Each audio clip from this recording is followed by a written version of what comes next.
All right, Tom. Well, this question, I want to start out because I ask, again, do you, when you set goals, when you solve problems, do you create a plan of action to walk it out, or do you pull the trigger and figure it out as you go? So make a plan or figure it out as you go. That is our focus today.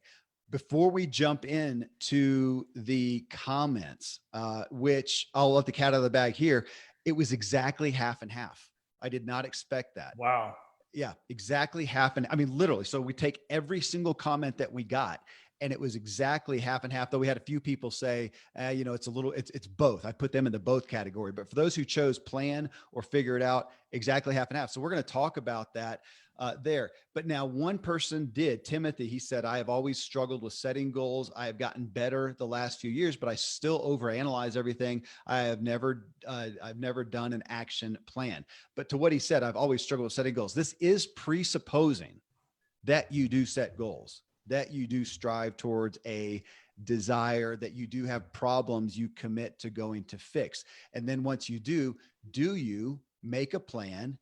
And I'll even put this out there because we're not going to should on anyone, but should you? You may think that you should make a plan, or you may think somebody told you should figure it out as you go. So we have comments that say half and half.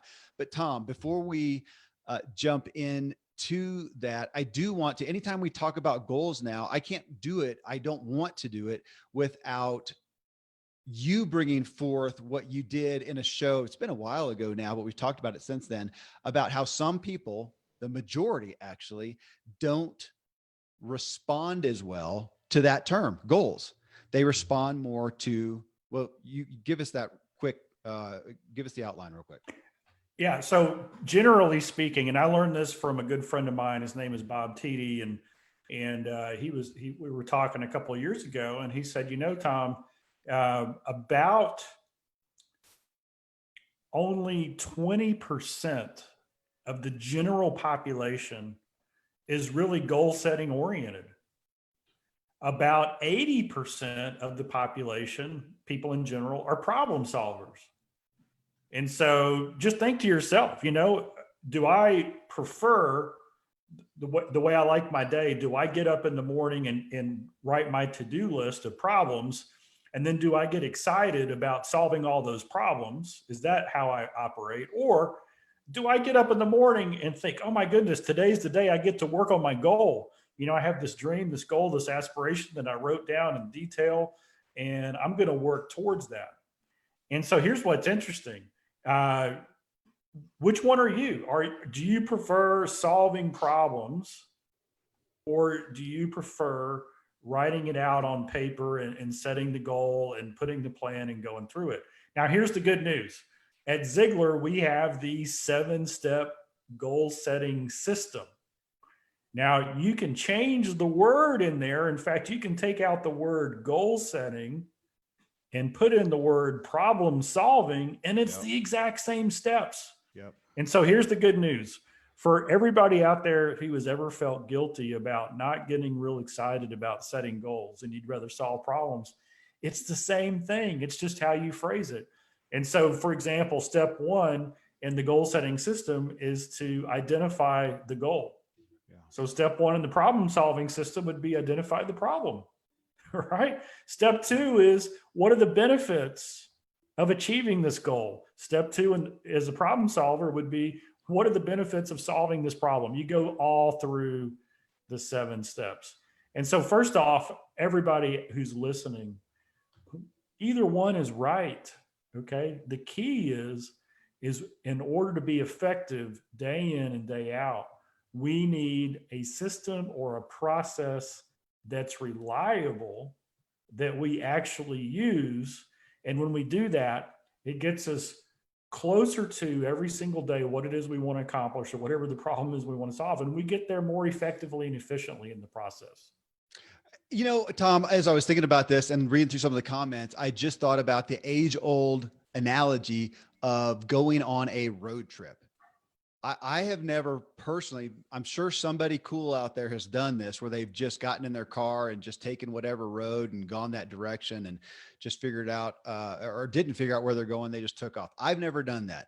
I always have a destination, but I am not admittedly somebody who plans everything out. Sometimes I'll go out with the family, or especially if it's just my kids, and I don't plan. We drive as far as we want. At some point we decide, we've had enough, and we'll get a hotel, and we kind of make it up as we go.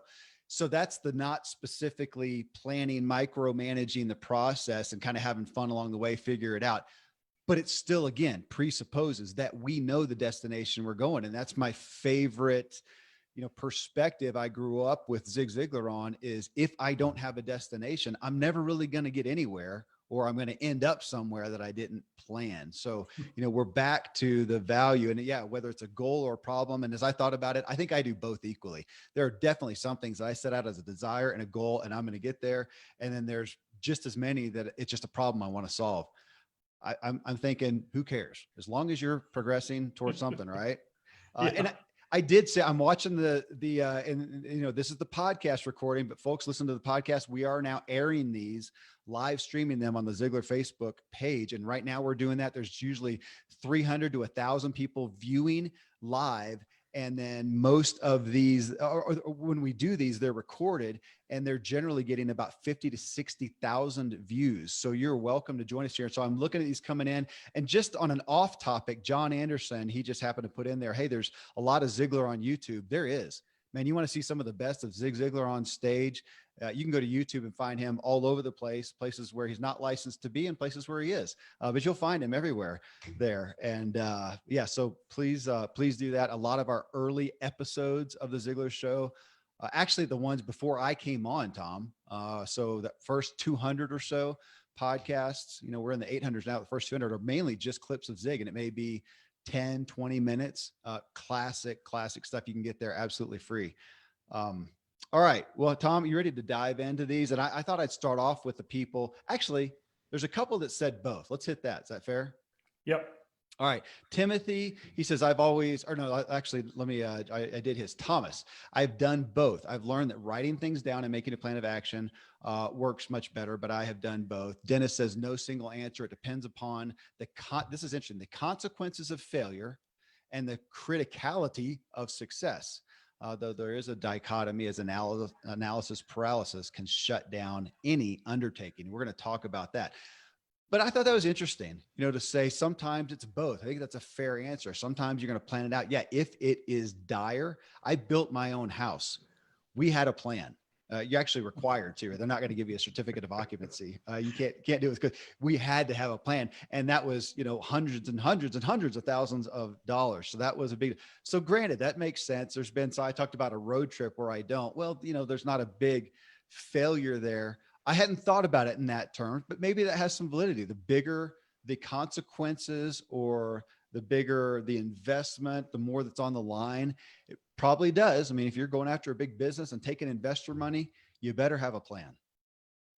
I agree 100%. And I've noticed that so many people say, I do both, right? Some of them I plan out in detail, my goals. Yep. Some of them I just go along with.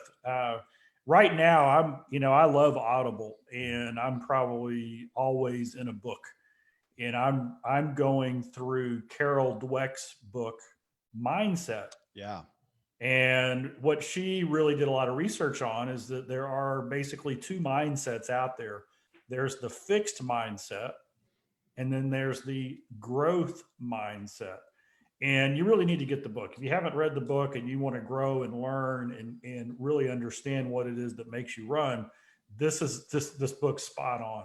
Hey, Tom, I've tried to get her on the show. If anybody out there knows Carol Dweck, let me know. Cause she's one of these, every once in a while I'll find an author that you just can't get a hold of. I just found another one that I want, and they literally have no contact information, nothing. So I have to, try to find a publisher, an agent, somebody who knows them. Carol, I have not gotten through yet. So anybody knows her, let me know. Right. So yeah, if you know her, let her know the Ziglar Show wants her. Yes. And so I'm reading the book, and this is just a quick overview. But basically, if you have a fixed mindset, then that means that pretty much your IQ, your character qualities, you are just born that way. There's not much you can do to change it. And so, what happens in a fixed mindset, if you're naturally good at something, you will do it and you'll keep doing it until an obstacle comes. And maybe, Mm. maybe you're good in math until you get to calculus. And so, fixed mindset people, they tend to love math and then they start struggling in calculus and they make the assumption, well, I don't have the IQ for it. I don't have the talent for it. I don't have the natural inclination for it. So they leave and they go and look for something else because after all, if we're fixed and we can't change, then this is just validation that I don't have what it takes. Okay. Now, on the other side of this mindset coin are the people who are growth mindset oriented. And so what they do is they don't look at the grade, they don't look at how easy or hard it is when they first start doing something. They just ask themselves, am I learning? Am I getting better? Is this going to help me down the road? I mean, why wouldn't I try something no matter how awkward, how difficult, how I look? Think of dancing. There are some people who are natural dancers, but then they give up on it as soon as they rise up to a certain level because they don't want to be judged harshly. And now it's difficult for them. And then there are other people who they don't care what people think about them on the floor. They just go out and have fun and then they start working on their skills and they keep doing it as they learn. So, how does this relate to, do I work a goals plan in detail before I get started, or do I just take it as how I go? And so, what I want everybody listening to this is ask this question: is the reason that you don't set a goal because now it's holding you accountable to the plan, and perhaps you see that as a failure if you don't follow through and accomplish the plan, which could mean, doesn't necessarily does mean, but it could mean that you're operating from a fixed mindset. You see, the reality is that you could have a growth mindset. And so you write out the plan in detail, knowing that you're not going to be perfect in it and it's going to change and you're going to have to, work around it. But that's okay because every day you're learning and growing and getting closer to that. And so I think that's which one's better? I think, to plan it out or to take it as it goes. I think the person who said, hey, if it's critical for my success or catastrophic as a failure, yeah, absolutely. You need a plan, right? You need to work that through. But your mindset as you approach it, I think when we get on the growth side of it, it gives us a lot more of an opportunity to go. Yeah. As you're talking about that, it made me think too, there have been some times, no, I should say there often are sometimes. I'm a blank page guy. I like really new concepts and ideas. And sometimes they're so unknown, it's really difficult to plan specifically. We might put some benchmarks out there that we think, but I even had a businessman one time as an investor, and he said, dude, this is so conceptual. There's no way I even believe any plan you write out because you're going to figure this out as you go. He believed in the ultimate initiative, but he thought you can't make a plan here. Sometimes if you're really going out on a limb, it is difficult to micromanage that, but to still say, hey, I'm going to go here and here and assess. We can make some primary benchmarks for sure. And I do want to say to the folks that are on Facebook, if we miss your comment or question, I will go back through afterwards and try to address that. And I see Dennis Durrell, who I think submitted a question or a comment to our show here. He said he added Carol Dweck to his library. Highly recommend. Yeah, she is significant. And at some point we'll get her on here if at all possible. Well, Tom, to what you said, let me dive in here. Here's some folks. I'm going to read a handful and you just jump in as you feel led to on this. These are the people who I'm going to say voted for making it. They make a plan. Marvin Pennick, he says a little bit of both, but my natural bent is a plan. Jonathan Payton says, there are some great psychology articles out there on implementation intentions. James Clear, he said, who you've talked about, Kevin. He's the Atomic Habits guy, has written about it. And another good article by Peter Gollwitzer, both talk about the effectiveness of having an if-then step, or just another simple step or a plan on top of a goal. And it kind of, to me, comes back, Tom, to what you said, that I think the plan, having something there is a good fallback, or necessary when you hit that insurmountable obstacle, which I think we talked about in the last show, which would have been what, 802 episode, about just that aspect of, you are going to, in any worthy initiative, hit a seemingly insurmountable goal. And if we expect that and have a plan for that, that's powerful. Because if we had a dime for everybody who said, man, I had something, I was going for it, I was excited, I was motivated, and I lost momentum, or man, then I just hit something that, it must not have been God's plan, right? Because I hit an obstacle, which of course is contrary to every story in the Bible, because even the ones, called out, yanked out by God, hit obstacles.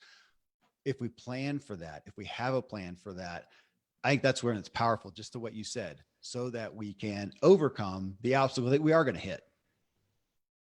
Yep. So here's a for everybody who wants to get your pen out. If you're driving down the road, don't get your pen out, but speak it into your notes or something. That's right. You can pull out your phone and type this into notes.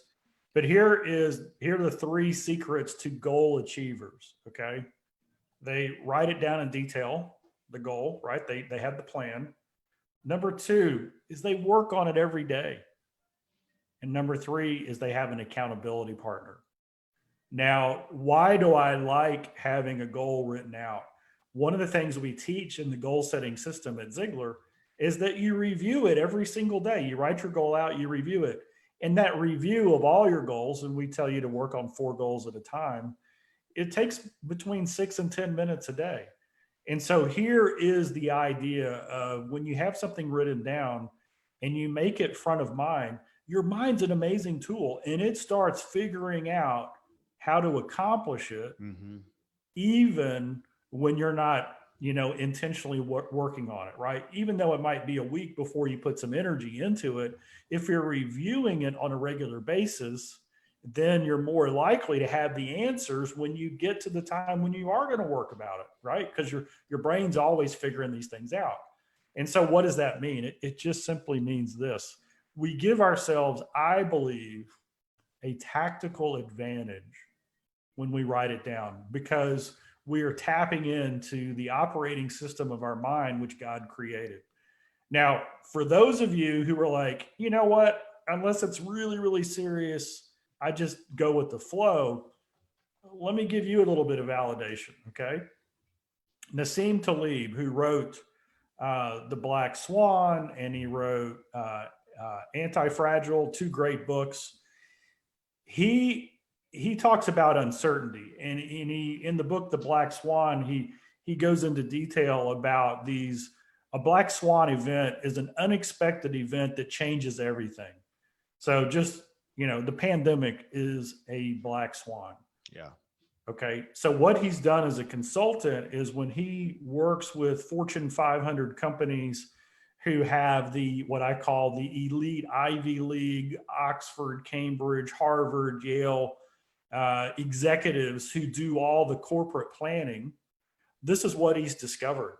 He has discovered that they are the ones who have the hardest time adjusting to a black swan, because they don't see the new environment. Their blinders are on, and they're trying to execute the plan that they spent so much time in.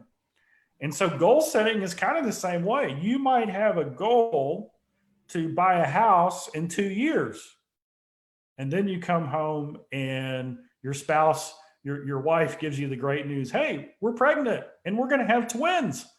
Okay.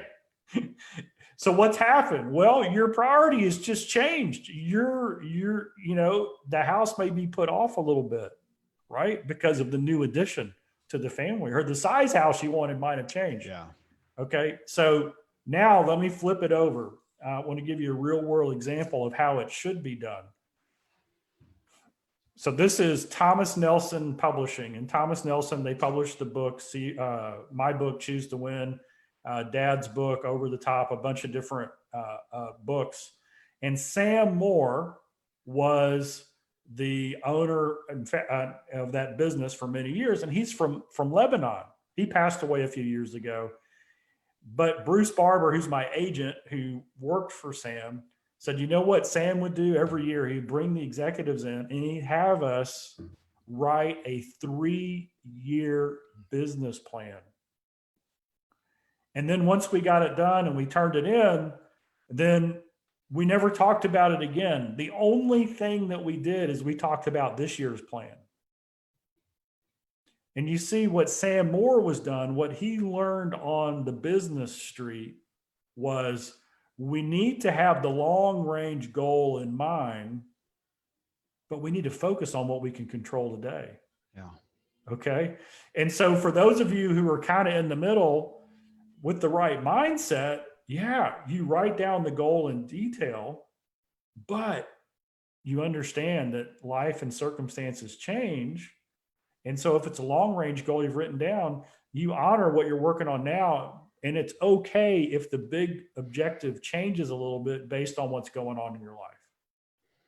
Hey, it's such wisdom in what you just said. I'm over here on Facebook seeing Jessica Moyer, who just went through ZLC, Ziglar Legacy Certification, joining us. Jessica, thanks. And Dennis Durrell, again, post in here. He says Batterson comes to mind. He's talking about Mark Batterson. I didn't pull it up quick enough, but Mark Batterson we had on the show, in the past 30, 40 episodes, who said, God isn't going to say, well planned, my good and faithful servant. And also Eisenhower, plans are worthless, but planning is invaluable. And I want to hit to what you said, Tom. You said multiple times in what you just went through, tapping into the mind.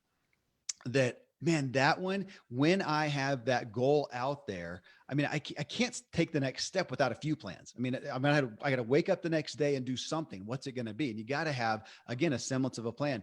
And stewing on that is one of the most beneficial things to my goals of anything and I'll do it. I'll stay awake at night, sometimes not going to sleep, or sometimes wake up in the middle of the night or in the morning, and my mind is working on it. And so you may appreciate this. So my kids, we don't have regular TV, but these days you can stream stuff. And somebody got us into the show Sherlock. I think it's it's pretty old. It's with Benedict Cucumber Patch guy, whatever his name is. And it's really cool. And he has this, part of the show is his mind palace. He goes into his mind palace, but he just thinks. And it's always stood out to me. It's one of the stories of Bill Gates back in the day when he's building computers in his garage and his mom comes out and she's like, what are you doing? Is how it's depicted. He says, I'm thinking. Just sit. We don't do that. It was Pascal who said that man's downfall is that we can't sit in a room for 15 minutes without doing something, just be there alone. And I'm thinking we're missing out on what you said, is tapping into our minds. When we have that goal, when we're contemplating the next steps, when we're seeking wisdom, that we've got so much power up here. God works through this power up here as well. And to tap into it, to stew on it, to ponder it, but it is, what are the next steps? What is the next best thing to do? And we miss that. We're looking for the 1, 2, 3 step for somebody to tell us what to do. And so much of the time we've got so much within us. So thanks for bringing that up. And Dennis, thanks for your post. Thanks for your post there. Let me go through a couple here. Again, these are on the aspect of people who do plan. Suzanne Bennett, she says, I start with a written plan and flex as we learn which efforts are most effective and efficient and productive. Life has been known to force an updated goal or plan as well. I've learned there is no shame in surviving through tragedy to rise again. Of course, my mom always said, if you want to make God laugh, tell him what your plan is. So I flexed to his leading as well. I wanted to pull that out, Tom. That has been a kind of a learning by hard knocks for me, of authentically experiencing what I feel like was a vision, was a calling, something that God put a desire in my heart for and led me towards. I have experienced that, and in retrospect, confirmed it time and time and time again in my life. Okay. So God's vision, God's calling. Now, the other side of that, though, is generally when that happens, generally, I don't want to say generally, let's say more so in my past, I hope, than now, is I take that vision and go, oh, I got it. I got it. I'm good. I'm gone. And I go and I do it as to my own planning. And I often run aground. I have run aground in the past with that. And I find myself going, God, where are you now? Or come on, God, catch up. And that's not how he works. And seeing, though, as I adjusted, as Suzanne talks about, as I adjusted and opened myself up from how I saw it playing out and opening myself up, and I would see God do something different that was nothing like how I saw it playing out. The vision then happens. So to go back to say, I've experienced so often God being true to the vision, being faithful to the vision that he gave me, that he put inside of me, but it seldom happened as I saw it. So now it brings me to, I hope it's wisdom and maturity, a place of going, okay, I think I hear you, Lord. Here it is. How do I go about it? Now we're back to, Bob Bodine's 2 chairs. God knows what's going on. He's big enough to deal with it and listen to him. And my perspective has become one much more of knocking. I am going to actively wait on God. I'm not going to force things down. I'm not going to kick doors down, but I'm going to knock. I'm going to get up today. I'm going to knock and see where God wants to answer. I have found so much more fruit from that than me trying to presuppose, oh, there's a vision. Okay, here's how I see it happening. That's been significant. So back to her, quote that we laugh at. If you want to make God laugh, tell him what your plan is. I've lived out the validity of that to some painful instances, admittedly. Kevin, that reminds me of one of the organizations we work with. A gentleman named Steve Anderson came through our ZLC, and he's got a group called Work Camper. And so what Work Camper does is they help people who want to live the RV freedom lifestyle. And so people of all walks of life, we've got millennials doing it now. You've got retired people doing it now. And it's people who really value seeing the country, living in different places, working out of their RV, kind of having that freedom type of lifestyle. Yeah. And his partner, we were talking, and he looked at me and he said, Tom, I look at my past and I think this is what I always wanted to do, but none of the things that I did before this make any sense. But every single one of them, when you connect the dots, are the only reason I'm able to do this now. Yeah. Right. And so what is the lesson here? The lesson is that when you feel like, hey, this is my goal, this is something that I want to go and accomplish, man, write it down, go all in. And then, as I love this, I call it the God nudge. God tends to tap us once we take action, getting us on the right course if maybe we weren't heading in exactly the right direction to begin with. But it's very hard to tap somebody into the right course if they're just stuck and not moving. Yeah. And so his example was, in his role, he taught and he educated. He wanted to equip people to be successful on their own. And everything that he'd done before perfectly prepared him for that. And so here's the danger. Somebody else said this earlier. If you never start, like Dad said, if you don't take the first step, you'll never take the second step. Yeah. And I think planning and goal setting makes those steps a little bit more likely to happen.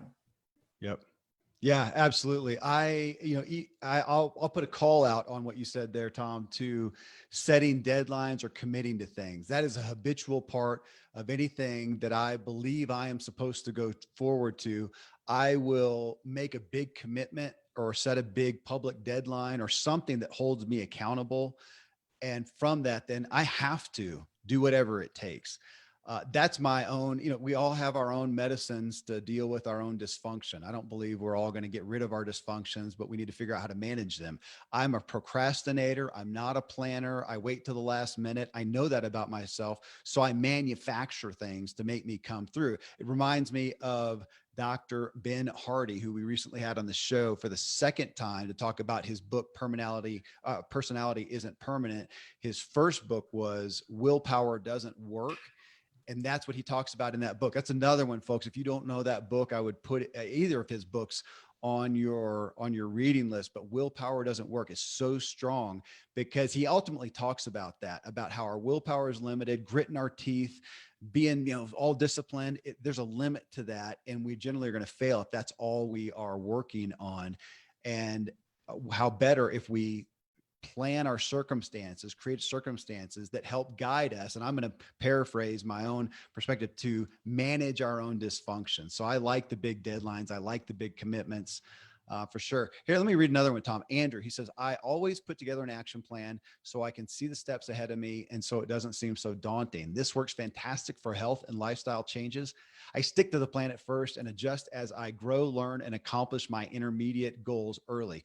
When it comes to larger shifts, such as career and entrepreneurial goals, I put together a solid plan, but that is often where I get held up. Pulling the trigger is difficult, likely due to the fact that my discomfort in my current position is not too significant. I dream big, but I fear the unknown. Let me put another one on there. John Skipworth, he says, I struggle with this, pulling the trigger.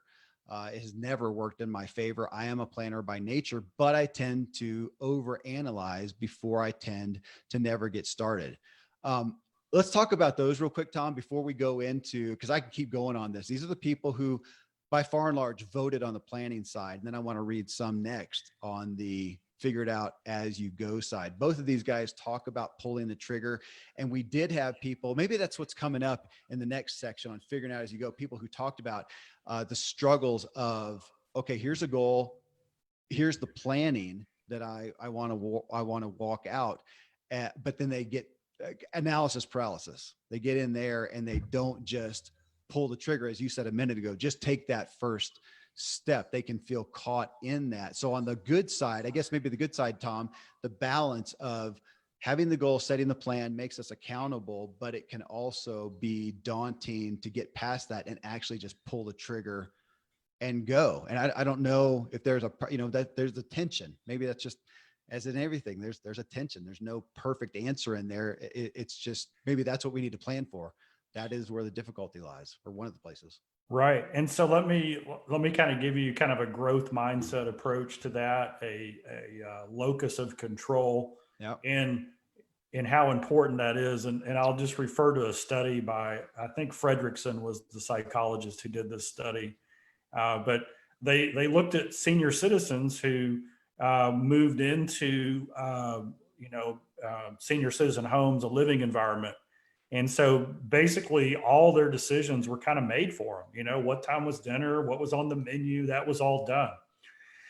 And as they studied the people who lived there, they noticed that there was a smaller group of these kind of cantankerous, hard to please people in there. And what happened is they'd bring them the food, and the food was always too cold or too hot or not seasoned right, or overcooked or undercooked or whatever. And they would always send it back. And as they got into it, they also noticed that in general, the people who were cantankerous like this were healthier and they lived longer. And so they were like, well, what does that mean, right? Because, cantankerous and long life, those two things don't go. Well, what they discovered is that these people had maintained as much control as they could. And so when you feel like you have control over a situation, you're generally happier, even though it may appear to be cantankerous. You're generally more satisfied, more happy with your life, because you realize you can affect your environment. And when you act and believe that way, you're more likely to have hope in the future, right? If you have no control, well, then it doesn't matter what they feed me anyway, because I'm here to die, right? This is my last stop. But if I do have control and I have power over my environment, then when I get sick, I'm going to take the medicine. Why? Because there's hope. And people who don't feel like they have control, they're like, well, why bother? I mean, whether I die now or in 6 months or in 5 years, it doesn't matter. And so that's why their lifespans are less. So somebody I just saw put in a comment, hey, I work somewhere. and I don't have any control over my goals at work. I'm told what to do. What does that mean? So here is a growth mindset that will help people get started to pull the trigger, and will help you if you feel like you're in an environment where you don't have a lot of control over the goals that are set for you. Kids could have the same because the parents are setting the goal. Ask yourself this question: if this is the goal I want to achieve, who do I need to become Mm-hmm. in order to achieve that goal? What character qualities do I need to develop? What skills do I need to learn? What knowledge do I need to acquire? What are the disciplines and habits that somebody in that position has that I need to develop in myself?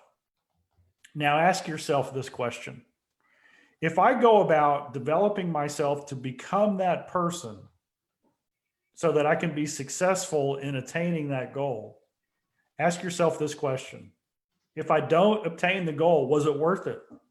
Was elevating myself to the next level, was learning these new skills, was gaining this new knowledge, was becoming a more capable, qualified person, is my life better off because I did that? Well, the answer, if you're going after something that's worthwhile going after, is yes, you are better off. So why would you wait in becoming a more qualified, more capable, more rounded, better skilled, more knowledgeable person? Why would you ever wait to do that? And what this does is it changes your mindset from fixed, I have no control, I'm going to die anyway, what's the difference in how the food's cooked, into a growth mindset that says, hey, I do have control. I may not can change, the leadership in my organization, but I can change who I am. I can change my knowledge, my skills, my discipline, my character, my integrity. And you know what? They may never recognize me here, but somebody else will. And in fact, as if I continue to grow, then that gives me more opportunities. Is it ever bad to have better opportunities? I don't think so. So there you go. There's the kind of the how the growth mindset will help you start taking action now. I appreciate what you just said. And my paraphrase is, you will be found out, for better or worse. You will always be found out. And I think we all know that the people we work with, the people we're around, we know who they are, good and bad. We know if we can trust them or not. We know what their character's like. It'll come out with you too. So if you feel like you're doing, as Tom said, and you are bettering yourselves, you are doing the right thing, it will be found out. And please have faith in that. A couple people who I'm watching posted on Facebook here as we're talking live. Marnie Rivera asked what those books are again. And yeah, these are ones I'm happy to promote. I'm going to hold it up for those of you guys watching. Willpower Does Not Work. Benjamin Hardy, Dr. Benjamin Hardy. I think he sent me 10 of those. I passed them out to my family. We talk about it continually. It's such an incredible personal development concept. And then the other one that he just wrote that we just recently did a show on is this one: Personality Is Not Permanent. And man, what you talked about right there, Tom, and just we can't change everything out there, but we can change ourselves.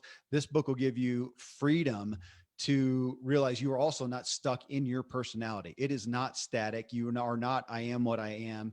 And it's a cop out a lot of times. And he really goes to task against some of the perspectives we have on personality. But Jessica, I don't know if you saw this post, Jessica Moyer, who is now one of the Ziglar family. And she has I don't know if this is she has a lot of things now. She has a fitness an actual brick and mortar fitness place up in, I think it's Delaware. And now she is, of course, doing personal coaching. She says, as I work with clients, the struggle of setting goals with so many unknowns is quite challenging. What is your advice? So she's working with people, maybe women who are pursuing different fitness goals. And now, of course, I think she's doing, I assume, some life coaching and dealing with, as a coach consultant, Tom, I mean, this is your playground. I mean, you have the Choose to Win coaching program right now that we've been talking about so much, which folks, you can find it at ziglarshow.com/CTW, as in Choose to Win. And you can connect with Tom there on that. But for those who are coaching and consulting, yeah, you're dealing with so many different integers there. This is a human being and none of them are the same. You can't have any cookie cutter advice for everybody. It's going to be different for every single person. So if you're the coach or consultant helping them set goals with so many unknowns, it is quite challenging. So challenging that I'll give the question to you. How's that? Yeah. So there's a gentleman, his name is Story Weathers, and he was an astronaut, and he had I think it was 7 PhDs. You can look it up. He went out and he was the guy that did the spacewalk to repair the Hubble telescope. Oh. So remember the Hubble, it goes up, it's a $1 billion project, probably more than that. And when it gets up, they couldn't focus the telescope. They had this amazing piece of equipment that could see, millions of light years away, but they couldn't focus it. And they had left out a part that was like a $2 O-ring. Okay. That's wow. That's what they forgot. So his job was to go into space, go out on the spacewalk and fix it. That was his job. Now, the problem is they could only give him on his belt like 7 tools and 10 or 12 options as to how to fix it. And so they were trying to figure out, who do we go? I mean, do we send an electrician up there? Do we send a mechanic? Do we send a rocket scientist? Do we send a telescope expert? Who do we send? And so as he was telling the story of how he got picked, when they interviewed him and they saw all of his PhDs and he was already a pilot and an astronaut, and he had all this credibility, they asked him about him growing up. And they said, tell us about your childhood. And he said, well, I grew up on a farm. And he said, well, what did you do on the farm? And he told him. And so basically the reason he got the job was growing up on a farm, he learned how to fix broken equipment with baling wire and duct tape. MacGyver. He was MacGyver. Okay. So here's the thing. When somebody says, wow, we're in such an uncertain environment, what do? The first thing I think about is, if I ever get stranded on a desert island, I want a boat full of problem solvers with me. I don't need category experts. I need problem solvers. Mm-hmm. Okay. And so when we get the growth mindset, problem solving mindset, now we have a strategic advantage, because guess what? The environment we're in now, it ain't fair, and everybody's in it. And so a lot of people are paralyzed sitting at home. Well, I'm just waiting until things clear. Whereas problem solvers are trying to figure out right now, who do I need to become and what problems can I go and solve? So my first mindset is this: hey, because it is an uncertain environment, this is the best time in the world to set some goals. There is no better time than right now. Number 2 is this: you go as far as you can see, and then when you get there, you'll be able to see further. That's a Zig Ziglar quote on goal setting. Hey, you know what? We set the best goal we can right now. We take action on it and we review it every day. And in 3 weeks, we'll be able to see further, and we might change our goal, right? In cycling, we might change our specialty from mountain climbing to distance, or whatever the thing is, based on our physical attributes, based on what we enjoy more, based on our capacity. But we got to start to know where we're going to go. We've got to start to know. A great segue into, I want to throw some of these at you, Tom, some of the comments now on the folks who said they're not as much into planning. They are more so into figuring it out as they go. So I'm going to read a few here and end with one that has that's of interest to me. Jeff Bayless here, he says, the journey of 1,000 miles begins with as you just said, Tom, the first step. Sometimes taking the leap of faith and improving as you go is the best effort. Just start from where you are with what you have now. Welcome feedback and improve as you go. Kent Sanders says, I used to be much more of a planner, but now I just try to take action and learn as I go. It's easy to get paralyzed by too much detail and no action.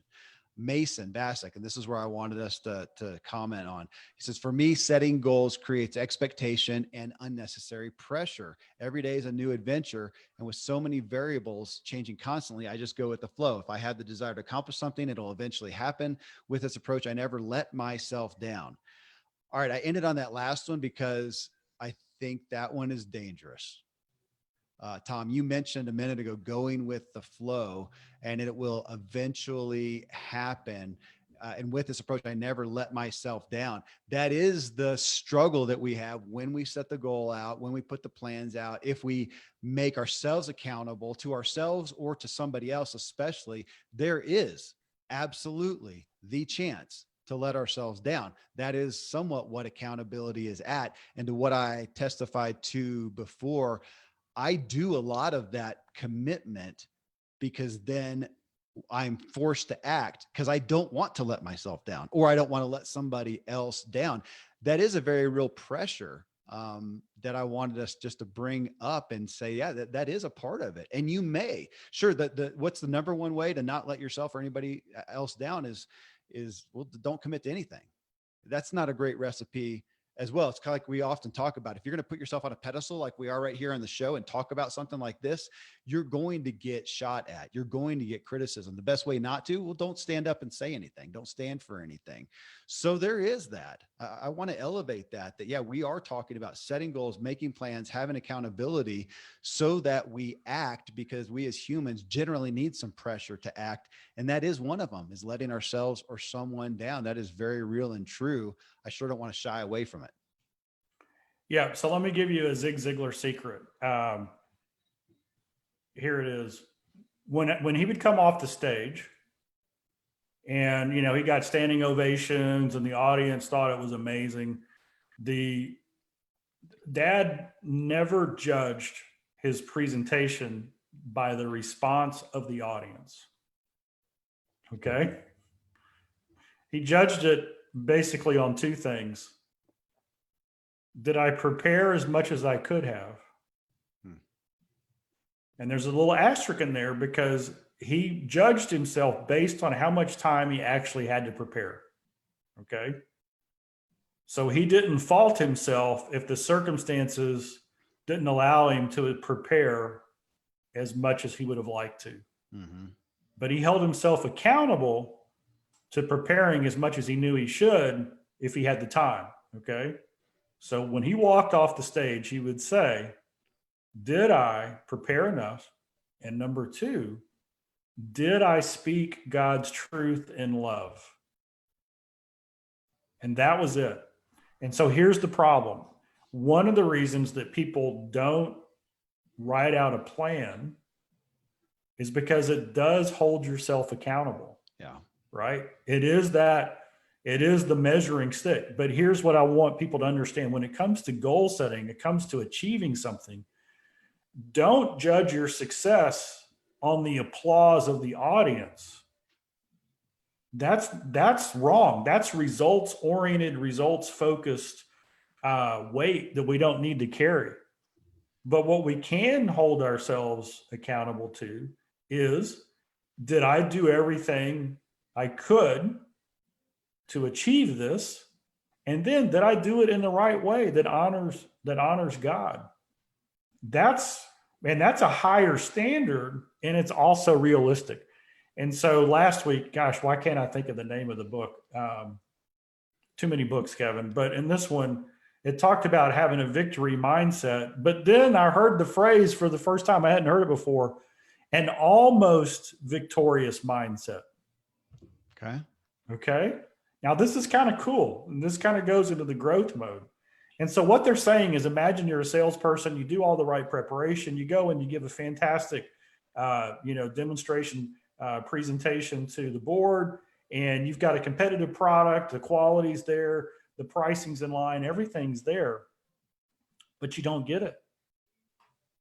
You don't get it. Were you a failure in that? Absolutely not. So the question you ask yourself is, wow, I didn't get it. But you know what? I almost did. I was almost victorious. And the reason that I know I was is because I had the right mindset when I went in. I had all the right preparation and we had a great solution. They just chose someone else. Okay, so you see that we're basing our it's not a it's a learning experience. And so when you elevate that to growth mindset, what would you then do? Well, what you would say is, okay, I did everything I knew to do. So I'm giving myself an A. I didn't get the business. That was out of my control. I controlled everything I could, but I couldn't control that, which is okay. And so the growth person would then say, you know what? I'm calling them back and I'm saying, hey, can you know, if you're able, can you tell me what it is that pushed the other company, the other offer over the edge? Why'd you pick them? Sometimes they'll tell you, sometimes they won't. Sometimes it comes down to as simple as, well, you know, the vice president of sales, that's their son-in-law who came in. You know, so what? Are you a failure at that point? No, because they made a decision that had nothing to do with what you just did. And so we don't need to hold ourselves accountable or feel like it's a defeat when we do everything right and we do it in the right way. We do the preparation and it doesn't work out, because we can look back and say, am I better, more qualified, and more capable for the next opportunity? And if the answer is yes, then guess what? You learned, you grew, and you know a few more questions to ask the next time. I love that, Tom, where, yeah, again, the success I tend to, probably because I'm one of humankind, I tend to look at success is the end result.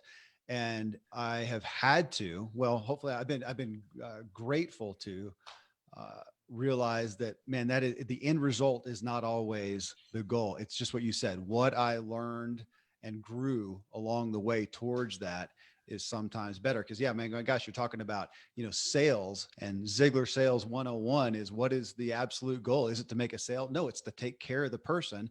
And that may not be to sell them your product or service. That goes against the grain of the integrity that we're all shooting for. But yeah, what we learn and grow along the way, it's not always about the end result. It's the pithy saying, right? It's not the destination, it's the journey, but it's just true. Most of the best pithy sayings are so because they're true.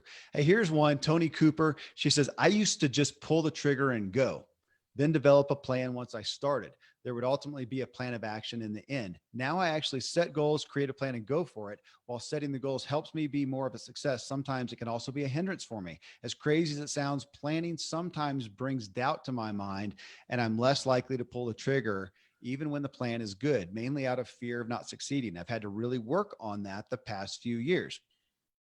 Well, as much as I just held up Ben Hardy's book about personality isn't permanent, I agree with his book and the premise in his book. However, it does give us propensities. I mean, we all do have some, well, we can't always say, is it a natural propensity, natural born? It was ingrained in us when we were born, or did we learn it via environment? I don't know. You're going to have to call that for yourself. I don't know that it matters.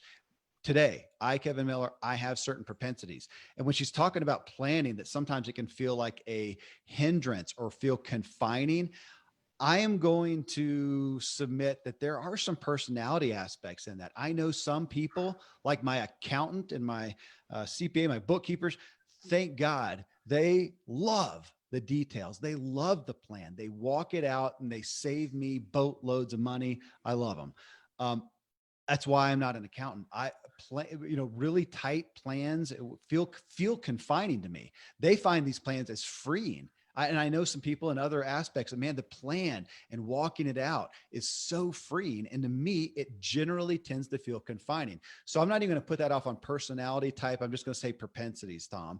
And I want to hold that out, that's relevant in this discussion. And I love, again, that as we look at this, for those of you who set goals, you go forward and strive for something. Do you make a plan and walk it out? Do you figure it out as you go? And that the literal truth, it's on Facebook, you can go see it on my page, is we got exactly 50-50 from our audience, because we're not talking right or wrong, black or white. To some degree, we are talking about what works for you.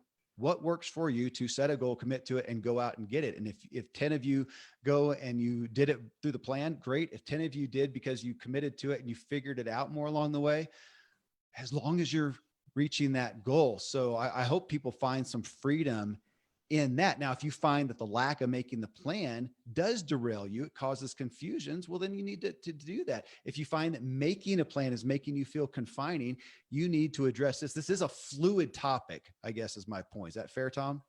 Very fair. Okay. All right. Well, Jennifer here, she says, number 2, if I don't move and figure it out as I go, I never start in the first place. Victoria says, I would love to be a plotter and an organizer, but alas, when God says go, off I go, flying by the seat of my pants most of the time. However, at work, I have been taking some time management, project management classes, and now I'm about half and half. Hey, as long as I get the job done, right? I think to what I said before, I'm agreeing with Victoria and Tom. We've got a lot here. I do want to kind of summarize here. And we've got a lot of people who are out here making things happen that are talking about, and we could come away with this, with what are the, primary highlights. You've outlined them so well. Of there's benefit in having a plan. There's benefit in not being confined by a plan. Ultimately, though, we're trying to figure out how to manage. I'm going to use that word a lot because I like it. Our propensities to get us to set a goal. Maybe we should come back to that. That is what we are talking. This is, again, presupposing that we set a goal, we commit to a goal, and we're saying there's not a black and white, perfect cookie cutter plan on how to walk it out. The biggest danger that we're speaking to is not setting goals. And we're back to the destination, which I think Zig Ziglar is probably the king of the paradigm on. Without the destination, we're not going to get anywhere, or we're going to get to the wrong place. Yes? Yes. So here's a couple of questions we can all ask ourselves. Dad said this. He said that success is the maximization of the abilities that God gave you. Okay. So I love that, because every single one of us is unique and different. We all have our own personality. We have our own traits. We have our own gifts and talents. And so success is maximizing what God gave us. Okay. So then here's the question is this. Personally, this is what I ask myself. Do I want to become the person that God created me to be? Now that's a big question. Okay. Because I've got to get in alignment. Well, who does God want me to become? And it's kind of cool because he created me, so he knows my traits, my gifts, my talents. Yeah. He knows where I'm a detailed accountant type, or if I'm an artsy, let's just, party, let's just go this way. Okay. So that means that God has created me in such a way, and he knows that I'm going to fulfill my life's purpose in the way he created me. So then we go back to the first quote. Success is the maximization of the abilities that God gave me. Okay. So what does that mean? It means that whether I am an accountant, a very detailed oriented person, there's probably some techniques, some things that I could use in my life that don't seem natural, that'll help me maximize what God's given me. And if I'm the artist, let's just do it. Let's have fun in the process. Who needs a plan? There are probably some skills, some techniques, some ideas that don't come natural to me that are going to help me maximize my gift and my talent. Yeah. So what does that mean? It means that we all have the ability to adapt, learn something new, take something in that doesn't quite seem like natural, and yet it maximizes the ability that God gave me. And I think that's where we got to get realistic, right? That's where we've got to come in. And so for the people who say, hey, I do this, or I do that, or I do both, the ultimate question to me is, do I want to become the person God created me to be? And then when that's my driver, man, then I get pretty excited and pretty serious at the same time. And there's nothing in the scripture that says, hey, when you achieve these certain things, then I'll accept you. You know what? That's pretty cool, right? Because now we're not based on a result of some action. With that, you're just speaking of God. I mean, that is, That is a filter that I ultimately strive to come to, is at the bottom line, and especially for questioning something that may feel risky or whatever. Will this goal help and bless other people? Will it glorify God? If I can say yes to that, um, then I have faith in it. That my fear goes down and my faith goes up. And I think it's a relevant filter for us all to do. Here's a great way to end this. Heather Lynn, I'm looking at Facebook one more time. She just said, I love this and so needed this today. Hey, this is a podcast. We've got an audience here. I'm happy for everybody to share this like crazy so that lots of people hear it. It blesses us. We know the message is getting out there, and this is a business actually. And I'm shameless in that as well. But at the end of the day, I often have that thought, Tom, as we're doing these shows and having these topics, that, if there's one person out there specifically who had an acute need and this filled it, it just blesses my socks off. So Heather, thank you. And everybody who posted and shared in the comments, that's what makes this show so rich. Tom, always a gift to do this with you, brother. All right. Thanks, everybody. Thanks for being a part of this, our Facebook family, our podcast family. And thank you, Kevin Miller, the greatest host in all the land. Love you, brother.